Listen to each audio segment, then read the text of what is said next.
धर्मराज युधिष्ठिर ने कहा, हे केशव, आषाढ़ शुक्ल एकादशी का क्या नाम है? इस व्रत के करने की विधि क्या है और किस देवता का पूजन किया जाता है? श्री कृष्ण कहने लगे कि हे युधिष्ठिर, जिस कथा को ब्रह्मा जी ने नारद जी से कहा था वही मैं तुमसे कहता हूं।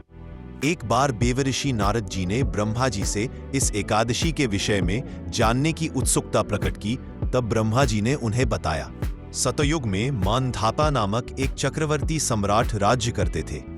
उनके राज्य में प्रजा बहुत सुखी थी, किंतु भविष्य में क्या हो जाए यह कोई नहीं जानता।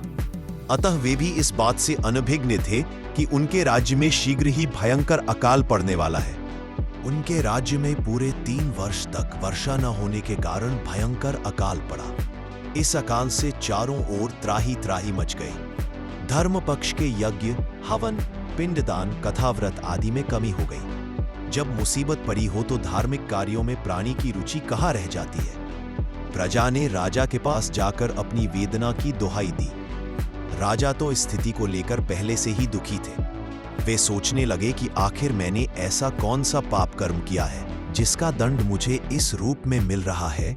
फिर इस कष्ट से मुक्ति पाने का कोई साधन करने के उद्देश्य से राजा सेना को लेकर जंगल की ओर चल दिए। वहां विचरण करते करते एक दिन वे ब्रह्मा जी के पुत्र अंगिरा ऋषि के आश्रम में पहुंचे और उन्हें साष्टांग प्रणाम किया। ऋषिवर ने आशीर्वचनोपरांत कुशलक्षेम पूछा।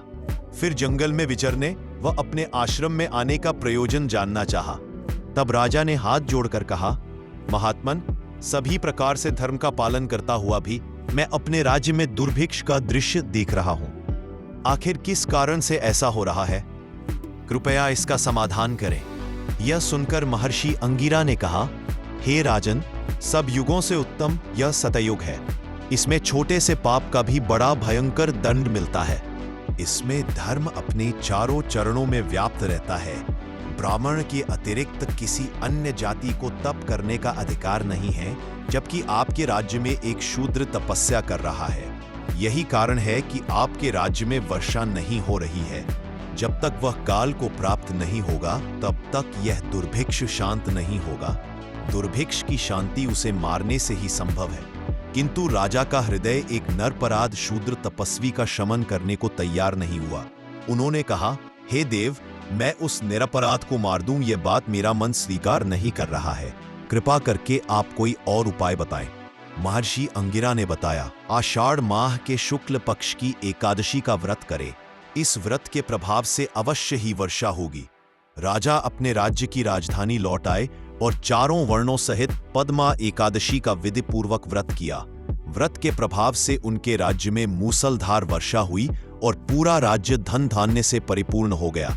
ब्रह्म वैवर्त पुराण में देवशयनी एकादशी के विशेष महात्म्य का वर्णन किया गया है। इस व्रत से प्राणी की समस्त मनोकामनाएं पूर्ण होती है।